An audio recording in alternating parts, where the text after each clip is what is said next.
Mrs. TTTH, 57 years old, fell ill right after arriving at a refugee camp on an island in the Philippines. Doctors examined her many times and even took her out of the camp for further imaging, yet they still could not determine the cause of her illness.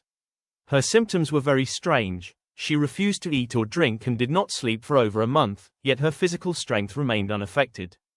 Her face was flushed, her eyes darted restlessly, and toward evening her eyelids drooped. She would become sorrowful, cry miserably, and mumble about painful memories. Because of this unusual condition, the camp administration negotiated with the resettlement agency to expedite her family's immigration to the United States so she could receive proper medical treatment. Upon arriving in the San Francisco area, her family rushed her to the hospital for treatment. However, even skilled doctors were helpless before her condition. She refused to eat and drink, yet continued to live as normal. 2 months passed with no improvement. Her family continued taking her to doctors merely as a formality and to reassure everyone. One day, guided by an elderly man named L, Mrs. H's husband brought her to TQ Temple to seek my help. At a glance at her face and aura, I immediately knew she was afflicted by a negative spiritual presence. I took her to the main hall to question the spirit possessing her. She looked at me in fear, trembling as if standing in ice and snow. She bowed her head, sobbing quietly, choked with emotion, expressing anger and resentment.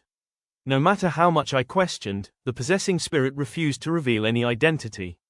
I then asked the temple attendants to assist in chanting. Placing a small wooden bell above her head, I began reciting the Great Compassion mantra. Mrs. H closed her eyes tightly, her hair lifted upward as if blown by a strong storm. Her hands came together like a lotus bud, and in a shrill voice, like that of a girl around 19 or 20, she spoke.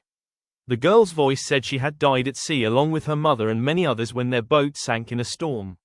When I asked for more details, the spirit spoke unclearly, only crying out sharply about hunger and complaining of cold, before collapsing unconscious in the Buddha hall. Witnessing this, everyone present was deeply moved. We began chanting the Universal Gate chapter for her well-being and continuously recited the name of Bodhisattva Avalokitesvara. At the same time, I took water from the altar, recited the Avalokitesvara mantra and the Heart Sutra, then gave it to Mrs. H to drink. As soon as she finished the cup of water, she regained consciousness and rushed to the altar for wandering spirits. She grabbed food and stuffed it into her mouth voraciously like someone starved for a long time. After eating her fill, she gathered all the offerings, bananas, cakes, fruits, sweet potatoes, corn, stuffing them into her pockets, waistband, and even wrapping them in her robe. She crawled into a corner near the altar and continued eating like a ravenous ghost. She cried out that many others were fighting her for food and beating her. Seeing her bizarre behavior, many people became frightened and ran downstairs. Remaining calm, I recited the Kundi mantra and gently called her to come out and kneel in the main hall. I continued questioning the possessing spirit. This time, the spirit revealed her name, the date of her death, and expressed a wish to hear Buddhist scriptures for liberation.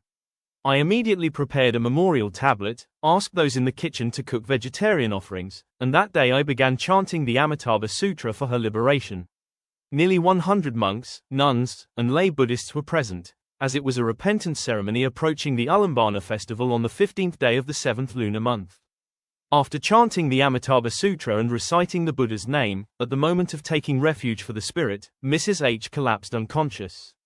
About 10 minutes later, she regained consciousness and returned to normal, as if waking from a long, deep sleep. Her family and everyone present were deeply grateful and overjoyed to see her recovered.